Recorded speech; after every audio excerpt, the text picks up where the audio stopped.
Antiprism Octahedron Hole, 48 tiles, 72 connectors. Okay, so we already showed a video that shows the Antiprism Octahedron. This is a different way of putting together those same pieces to get the hole in the in-between of that matrix. I'll explain later. We're going to start, though, again, by building our 8 triangular antiprisms.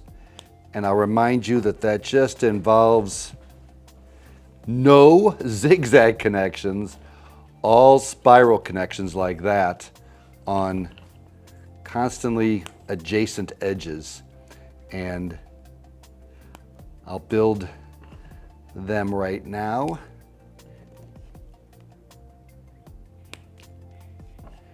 Here's the first one wrapping up. These are what HyperTiles are destined to be when you start putting them together, because it's all spiral connections, it's smooth, you get this beautiful triangle on top and bottom. So we're going to go ahead and build 8 of those and then take it from there.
Okay, so we've got 7 of these triangular antiprisms built. We're going to build the 8th one here, and just to remind you, all of the connections are flush, they're all spiral, and they're all on adjacent sides, going back and forth, up and down, to give us this beautiful triangular antiprism shape that gets used in so many of the hyperbolic paraboloid structures, the HyperTile structures, that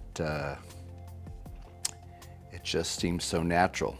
What's cool about it, of course, is there's this almost perfect circle here, bounded by these 2 triangles that are essentially rotated, and that's what makes it an antiprism. So we're now going to connect these, and we've done that in lots of different ways.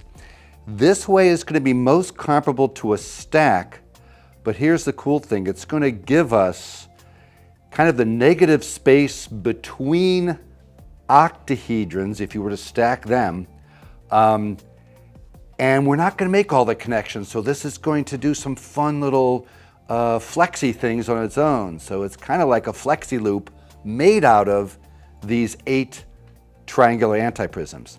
So if we were to stack this, and we'll do it in Roy G. Biv order here, we'll start with actually white. Boom, boom, right? And we could just build a stack of this, and we're going to, but it's where we put these connectors that's going to make the difference, okay? So that's the idea here.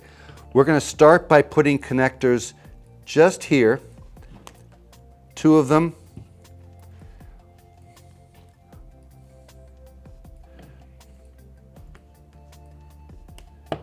Okay, like that. So this has the capacity to hinge in just this direction here, okay?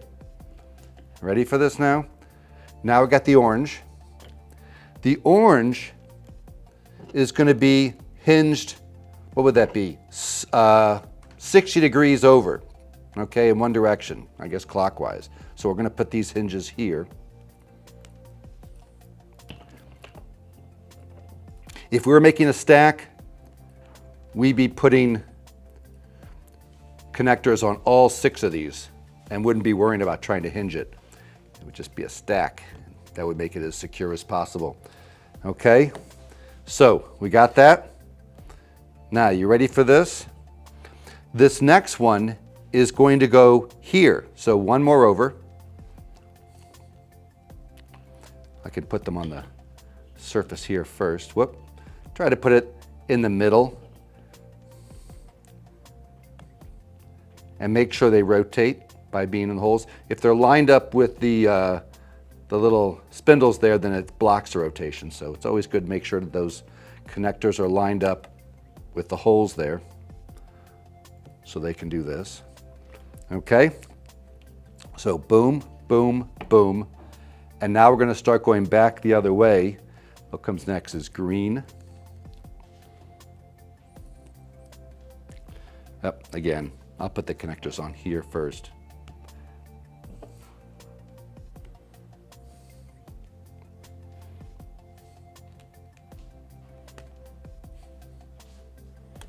Okay, then back to here.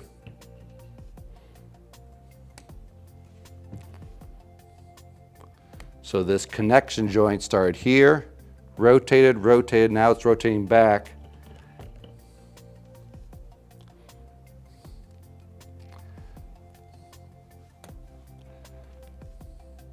This is getting quite tall. I might lay it on its side now so you can see that how it's hinging here is going to be kind of funky. There's what's happening right there. Okay, that's kind of neat. Okay, so let's make sure now what comes next. We're here, here. This next one's going to be here. Okay, and this will be the purple.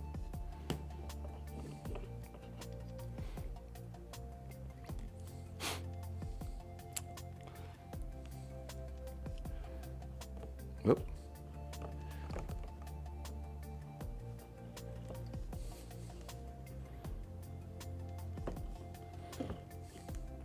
Okay, let's just kind of open this up and see where it goes. This is the path. Oops, you know something? I made a mistake on that last one. Good thing I caught that. So that purple one's not going to go here, it's going to go here instead. Let's fix that real fast.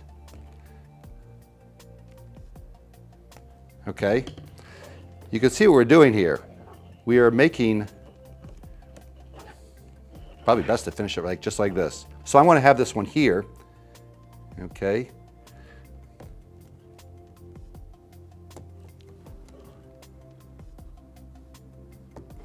And I'll show these connections at the end all over again. And then that final one is going to be the black one. And we need to connect it here. There it is, and there. Here and there. So.